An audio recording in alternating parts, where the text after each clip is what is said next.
अहम प्रश्न है कि कई भूमिहीन व्यक्तियों जिन्होंने पुनर्वास की आवश्यकता थी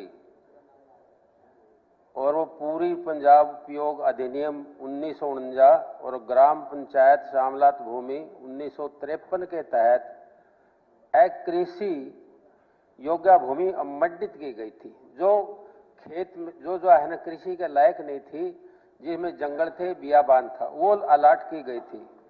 पट्टे की अवधि समाप्त होने के बाद ये पट्टेदार 1986 तक इस भूमि पर काबिज रहे और उसके बाद इन्हें अदालत के आदेशों के कारण अलग अलग समय पर बेदखल कर दिया गया। माननीय उच्च न्यायालय ने 1986 को बोधनी चैन एक्स सर्विस मेंटेनेंट फायरिंग सोसाइटी लिमिटेड बनाम हरियाणा और ऐसी एक मामले को बेदखली के आदेशों के खिलाफ अपील खारिज करते हुए कहा कि सरकार याचिकाकर्ताओं की दयनीय स्थिति देखते हुए, उनकी हालत देखते हुए इन्हें कहीं और भूमि पट्टे पर दी जा सकती है यदि ऐसा समय सरकार द्वारा आवश्यक पुनर्वास नहीं किए जा सके। सर 1950-52 के अंदर इन्होंने काबिज हुए थे ये। उसके बाद 3 पीढ़ी गुजर गई। 3 पीढ़ी गुजरने के बाद आज तक मेरा जो प्रश्न था वो था कि मालिकाना अधिकार कब दिया जाएगा। कितनी सरकारें आई, कितनी गई और आज तक किसी ने इस बात की सुध नहीं ली। कितने परिवार पेवा और हमारे जो है ना गोला चीके के अंदर 1952 से लेकर के अब तक हैं, मलकियत नहीं बनी, आबकारी नहीं दी। सर मैं आपसे ये कहना चाहता हूं, मेरी एक आपसे गुजारिश ये है कि मंत्री जी ने जवाब दिया कि पट्टेदारों के लिए जो है हमने कमेटी बनाई।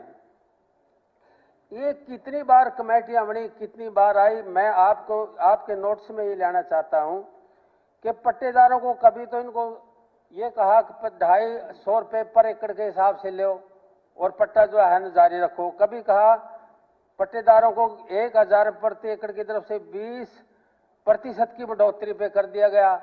हर समय नियम बदले, कानून बदले, परंतु बात वही थी जहां रही। अब जो है ना प्रश्न क्या आपका प्रश्न? मेरा वही प्रश्न है, मैंने प्रश्न आपसे जो है ना ये बात कही कि मेरा प्रश्न है मालिकाना अधिकार कब तक मिलेगा, कब तक मिलेगा। और दूसरी बात मैं आपसे इसका संशोधन करना बहुत जरूरी है कि उसके बगैर तो अधूरा है।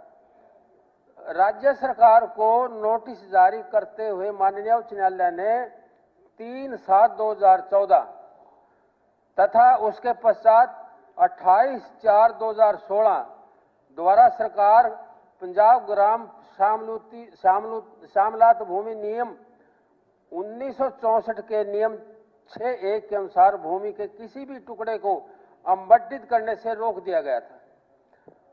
सिविल सचिवालय के सुनवाई के लिए अब इसकी तारीख लगी है 8/12/2023, अभी 12वें महीने की।